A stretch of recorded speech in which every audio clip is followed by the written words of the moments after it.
आपल्यासोबत आता शहापूरचा युवा वर्ग आहे. आपण त्यांना थेट प्रश्न विचारूयात की या मोर्चामध्ये तुम्ही सकाळपासून सहभागी आहात, तर यामागे तुमचं धोरण काय होतं की तुम्ही सरकारबद्दल काय प्रतिक्रिया देऊ इच्छिता? सगळ्यात महत्त्वाचं म्हणजे आयोजकांचे आभार मानतो की त्यांनी आमच्यासारख्या तरुण वर्गासाठी कुठली तरी एक संधी निर्माण करून दिली की ज्याच्यासाठी आम्ही सरकारपर्यंत आवाज पोहोचवू शकतो. दिल्लीला जाणं प्रत्येकाला शक्य जरी नसलं तरी किमान शहापूर तहसीलपर्यंत तरी आम्ही निवेदन त्यांच्यामुळेच पोहोचवू शकलो, त्याबद्दल त्यांचे धन्यवाद.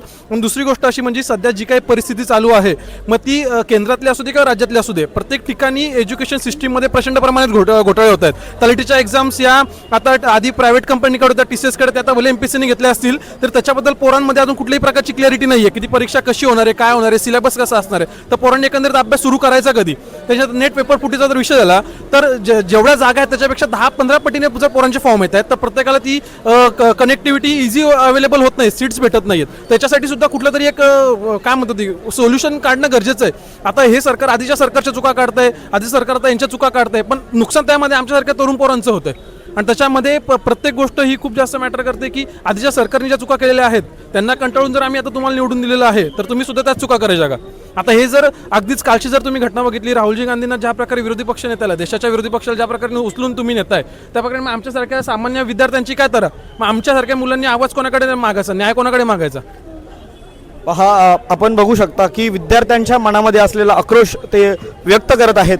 या मोर्चामध्ये जवळजवळ किती युवा एकत्र आले असतील? आता आपल्या तालुक्यात राहणारे आणि स्पर्धा परीक्षांची तयारी करणारे आणि त्याचबरोबर विविध एक्झामच्या तयारी करणारे जवळपास 200 ते 250 तरुण वर्ग तरी इथे आता मला सध्या दिसतोय.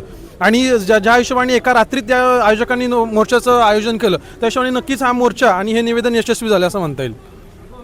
आपण पाहू शकता यांच्या हातामध्ये भगतसिंग यांचा फोटो आहे. आपले सरकारकडे काय मागणी असेल?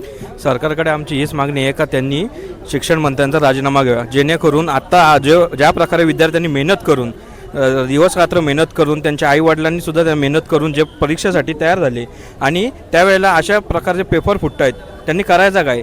आत्तापर्यंत 20 ते 21 जणांनी आत्महत्या केलेली आहे, परंतु भविष्यात अजून असं काही व्हावं नाही म्हणून त्यांनी आत्ताच याची दखल घ्यावी आणि शिक्षण मंत्र्यांचा राजीनामा घ्यावा. दिल्ली जंतर मंतर येथे जो लाठीचार्ज झाला त्याबद्दल तुमची प्रतिक्रिया काय असेल? दिल्ली जंतर मंतर इथे जो विद्यार्थ्यांवर हल्ला केलेला आहे तो खूप भयंकर स्थितीमध्ये तेव्हा हल्ला केलेला आहे. तेव्हा विद्यार्थ्यांवर जे स्मोक ग्रेनेड फेकलेले आहेत व त्यांच्यावर जो लाठीचार्ज केलेला आहे त्यामध्ये असंख्य युवक व विद्यार्थी जखमी झालेले आहेत. माझ्यामध्ये तर 180 ते 200 विद्यार्थी जखमी झालेले आहेत. ते विद्यार्थी जंतर मंतर इथे आपल्या न्याय हक्कासाठी तिथे गेलेले होते, पण त्यांना इथे मिळालं काय? टेररिस्टसारखी वागणूक मिळाली होती. मी 2024मध्ये एक सर्वे झालेला आहे, त्याच्यात MPSC UPSCमध्ये आत्महत्या केलेले यांचा हे काढलं. मग त्याच्यात 1800 विद्यार्थ्यांनी 2024च्या अनुसार आत्महत्या केलेली आहे. मग याच्यासाठी आपली एज्युकेशन सिस्टम काय करते की जो विद्यार्थ्यांना न्याय मिळाला पाहिजे, जो एज्युकेशनसाठी ते लढतात झटतात, त्यांच्यासाठी आपली सरकार काय नियोजन करते. याबद्दल मी सर्व युवकांना व सर्व आपल्या शहापूर तालुक्यातील युवकांचा आभार मानतो की आज आपण जो आक्रोश मोर्चा काढलेला आहे तिथे मोठ्या संख्येने विद्यार्थी जमा झालेले व सर्वांनी मोठा प्रतिसाद दिलेला आहे. व त्यांच्या घरचे आई वडीलसुद्धा तुम्ही बघू शकता, आई वडीलसुद्धा या मोर्चासाठी आलेले होते. तर मी सर्व आयोजकांचा, सर्व शहापूरकरांचा मनापासून अभिनंदन करतो की या मोर्चामध्ये सहभागी झाले. धन्यवाद. वंदे मातरम, वंदे मातरम, भारत माता की जय. नीट पेपर फुटी प्रकरणी हा मोर्चा काढण्यात आला होता. शहापूरमध्ये देखील हा मोर्चा काढण्यात आला होता. तर त्या मोर्चामध्ये युवा तरुणी सहभागी होत्या. तर आपण एक युवा तरुणी म्हणून त्यांची प्रतिक्रिया ऐकूयात. का तुम्ही या मोर्चामध्ये सहभागी झालात, की विद्यार्थ्यांना या मोर्चामध्ये सहभागी होण्याची वेळ का आली आहे? आपल्या न्यायव्यवस्थेची जी आताची परिस्थिती बघता, जे नीट पेपर फुटत आहेत, भविष्यात पुढे जाऊन आणखीन असेच प्रकार खूप घडत राहतील. ते प्रकार पुन्हा न घडण्यासाठी आम्ही या मोर्चात सामील झालो. कारण आपले जे विद्यार्थी आहेत तेच आपल्या देशाचे भविष्य आहेत.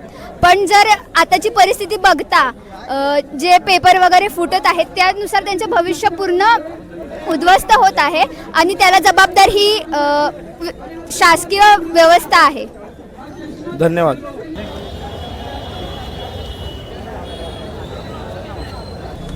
आपल्यासोबत आहे पल्लवी जाधव. आपण तिला प्रश्न विचारूयात. या मोर्चामध्ये सहभागी होण्याची वेळ तुझ्यावर का आली? सगळ्यांना माहिती आहे की आता पेपर लीक झालेले आहेत आणि जवळजवळ 20 विद्यार्थ्यांनी आत्महत्या केलेली आहे. पण आकडा हा इतकाच नाही आहे, तर त्याच्यापेक्षाही जास्त आहे. तरी पण इतके आंदोलन करून अजूनही सरकारला जाग आलेली नाही आहे. काल इतक्या मुलांनी आपल्या हक्कासाठी मोर्चा काढला, पण इतकी लाठीमार केलेली आहे पोलिसांनी, तर लाज वाटली पाहिजे मोदी सरकारला की विद्यार्थ्यांवर तुम्ही ही वेळ आणलेली आहे आणि शिक्षण व्यवस्थेची ही अवस्था केलेली आहे. आज जर युवाची ही अशी अवस्था असेल तर पुढे देश जाऊन कसा घडणार आहे. आणि जर एखादा जिल्हा जर चालवायचा असेल तर तुम्हाला IAS ची परीक्षा द्यावी लागते, पण जर देश चालवायचा असेल तर तुम्ही अशा अनपढ व्यक्तीला कसे काय ठेवू शकता. तर मला एकच बोलायचं आहे की या मोदी सरकारला हटवायला पाहिजे आणि हे लवकरात लवकर झालं पाहिजे. जर त्यांनी राजीनामा दिला नाही तर हे आंदोलन असंच चालू राहील. थँक्यू. आपण पाहू शकता की युवा पिढीमध्ये देखील आक्रोश त्यांचा दिसून येतोय आणि त्याचमुळे ते आज या मोर्चामध्ये सहभागी झाले. मी जिगर भेरे, कॅमेरामॅन दिवेश दळवीसह मशाल न्यूज नेटवर्क, शहापूर.